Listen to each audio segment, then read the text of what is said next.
ఇప్పుడు ఈ SIT CBI కలిసి పనిచేయడం, ఇక్కడ స్టేట్కి సంబంధించిన ఒక ఇద్దరు అధికారులు, సిబిఐకి సంబంధించిన ఇద్దరు అధికారులు కలిసి ఇండిపెండెంట్గా సిట్లు ఏర్పాటు చేసిన చరిత్ర ఏమైనా ఉందా? దీనికి సంబంధించి ఏ రకంగా వీళ్ళ వర్క్ స్టైల్ ఎలా ఉంటుంది? అంటే లీడ్ చేసేది సిబిఐ అని చెప్తున్నారు, సిబిఐ అండర్లో జరుగుతుంది అని చెప్తున్నారు. సాధారణంగా ఎలా ఉంటుందంటే సిబిఐకి ట్రాన్స్ఫర్ అయిన తర్వాత జనరల్ గా స్టేట్ నుంచి కేసును తెలుసుకోవడానికి కొన్ని రోజులు ఇక్కడ ఇంతవరకు ఇన్వెస్టిగేట్ చేసిన ఆఫీసర్లను బ్రీఫింగ్ కోసం ఉపయోగించుకుంటారు. ఓకే, బ్రీఫింగ్ అయ్యి సిబిఐకి కేసు అర్థమైన తర్వాత వీళ్ళని మళ్ళా వాళ్ళు వెళ్ళిపోతారు. కానీ ఇప్పుడు ఏంటంటే స్టేట్ ఎస్ఐటిలో ఉన్న వాళ్ళని కూడా ఈ టీంలో ఇన్క్లూడ్ చేశారు. సో కాబట్టి ఏమంటే అల్టిమేట్ లీడింగ్ వచ్చేసి సిబిఐ, తర్వాత under the supervision of CBI director. So అందులో lead investigator will be from CBI. So వీళ్ళంతా కూడా ఈ టీమ్ లో ఉంటారు. ఎఫ్ఎస్ఎస్ఐ వాళ్ళు తీసుకుంటే వాళ్ళు బేసిక్ గా ఈ టెస్టింగ్ ప్రొసీజర్, తర్వాత ఈ ప్రొసీజర్స్ ఫాలో అయ్యారా లేదా, శాంప్లింగ్, వీటి గురించి వాళ్ళు మాట్లాడతారు. ఎస్ఐటి వాళ్ళు ఇప్పటి వరకు జరిగిన ఇన్వెస్టిగేషన్ గురించి బ్రీఫ్ చేస్తారు. తర్వాత సిబిఐ వచ్చేసి ఓవరాల్ గా ఒక ఇన్వెస్టిగేటింగ్ ఆఫీసర్ అపాయింట్ చేస్తారు. So he will be the main investigating officer. వీళ్ళంతా కూడా హెల్పింగ్ ఇన్వెస్టిగేట్. సో ఏ ర్యాంక్ ఆఫీసర్ ని ఇప్పుడు అపాయింట్ చేస్తారు అన్నది కూడా చూడాల్సిన అంశం. అంటే ఎందుకంటే ఆల్రెడీ ఎస్ఐటిలో ఇక్కడ ఐజీ లెవెల్ ఆఫీసర్ ఉన్నారు. ఇద్దరు ఆఫీసర్లు ఎవరిని తీసుకుంటారన్నది కూడా చూడాలి. ముగ్గురు ఉన్నారు, అందులో ఇద్దరిని తీసుకోవాలేమో కదా. ఇద్దరిని తీసుకుంటారు అనుకుంటాం. తర్వాత సిబిఐలో ఏ ర్యాంక్ ఆఫీసర్ ని తీసుకుంటారు, అవన్నీ కూడా అడ్మినిస్ట్రేటివ్ ఇష్యూస్ సిబిఐ డైరెక్టర్ గారు అది డిసైడ్ చేస్తారు. Depending on SIT level officers ఎవరు వస్తున్నారని దాన్ని బట్టి ఒక టీమ్ కాన్స్టిట్యూట్ చేసి చేస్తారు అనుకుంటా. ఓకే, సో ఇప్పుడు రిపోర్ట్ సుప్రీం కోర్టుకి సబ్మిట్ చేస్తుంది సిబిఐ? లేదు, ఫైనల్ గా సిబిఐ ఫైండింగ్స్ ఎప్పుడు కూడా మ్యాజిస్ట్రేట్ కి సబ్మిట్ చేస్తారు. ఓకే, రేపు తిరుపతి పోలీస్ స్టేషన్ లో ఈ కేసు రిజిస్టర్ అయింది. ఓకే, కన్సర్న్ మ్యాజిస్ట్రేట్ అక్కడ కన్సర్న్ మ్యాజిస్ట్రేట్. సపోజ్ ఇప్పుడు ప్రివెన్షన్ ఆఫ్ కరప్షన్ యాక్ట్ కూడా ఇందులోకి వచ్చింది అనుకోండి. ఫర్ ఎగ్జాంపుల్ రేపు ఏదో క్విట్ ప్రోకో జరిగింది, ఎవరికో డబ్బులు ముట్టాయంటే అప్పుడు వెంటనే ప్రివెన్షన్ ఆఫ్ కరప్షన్ యాక్ట్ కూడా ఈ ఎఫ్ఐఆర్ కి తగిలిస్తారు. అప్పుడు ఇది ఏసీబీ కోర్టుకి వెళ్తుంది. ఆర్ ఇప్పుడు సిబిఐ వాళ్ళు చేస్తున్నారు కాబట్టి సిబిఐ కోర్టుకి వెళ్తుంది. అదర్వైజ్ మ్యాజిస్ట్రేట్ కోర్టుకి వెళ్తుంది ఇప్పుడు. ఓకే, సో వీళ్ళు చేసి ఇన్వెస్టిగేట్ చేసి ఛార్జ్ షీట్ వేయాలన్న స్టేజ్కి వచ్చినప్పుడు ఏమవుతుందంటే దాన్ని వెళ్ళి మెజిస్ట్రేట్ కోర్టులో వేస్తారు. అదే ఇప్పుడు కరప్షన్ జరిగిందంటే ప్రివెన్షన్ ఆఫ్ కరప్షన్ యాక్ట్ పెట్టి దాన్ని సిబిఐ కోర్టులో వేస్తారు ఫైనల్. ఓకే, ఓకే, అది ఫైనల్ గా ఇన్వెస్టిగేషన్ అయిన తర్వాత మనకు వచ్చిన ఎవిడెన్స్ ని బట్టి ఫైనల్ డెసిషన్ తీసుకుంటారు వాళ్ళు.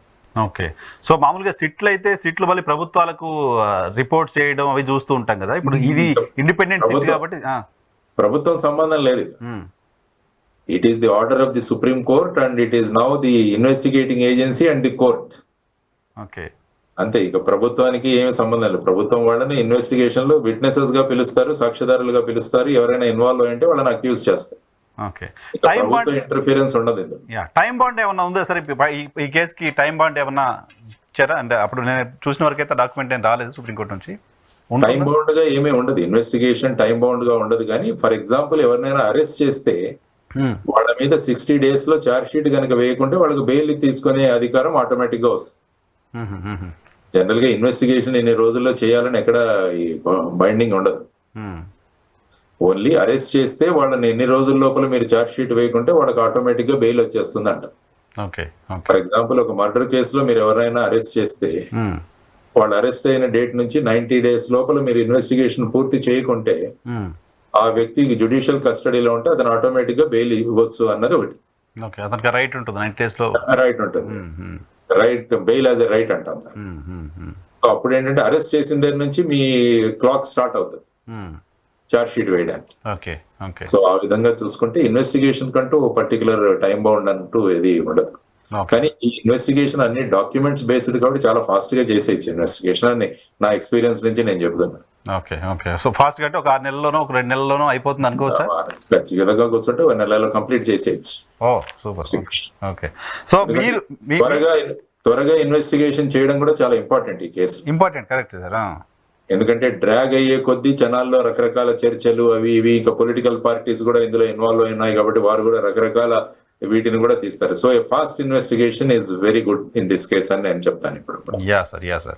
సో మీరు మీ అబ్జర్వేషన్ ప్రకారం మీరు అనేక కేసులు లీడ్ చేశారు కాబట్టి ఇది పార్టీలకో లేకపోతే వ్యక్తులకో సంబంధించిన అంశం కాదు, కోట్లాది మంది శ్రీవారి భక్తులకి, హిందువులకి సంబంధించిన అంశం కాబట్టి.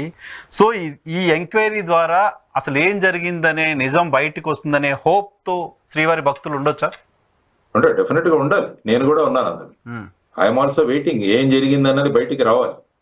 ఎందుకంటే ఆ విధమైన భక్తి శ్రద్ధలతో తిరుపతి ప్రసాదం అంటే ఎంతో భక్తితో మనం తీసుకునే దాంట్లో ఈ విధంగా జరిగిందన్న అలిగేషన్స్ ఏవైతే వచ్చాయో అవి పటాపంచలు అవ్వాలి. ఎవరెవరు ఇన్వాల్వ్ అయి ఉంటే వాళ్ళందరూ కూడా బయటికి రావాలి, వాళ్ళ మీద చర్యలు తీసుకోవాలి ఖచ్చితంగా. అప్పుడే ఏమవుతుందంటే ఇన్వెస్టిగేటింగ్ ఏజెన్సీస్ యొక్క ఇది కూడా ఉంటుంది, కాన్ఫిడెన్స్ కూడా జనాల్లో పెరుగుతుంది, సత్యాసత్యాలు బయటికి రావాలి. అది మెయిన్ గా ట్రూత్ షుడ్ కమ్ అవుట్.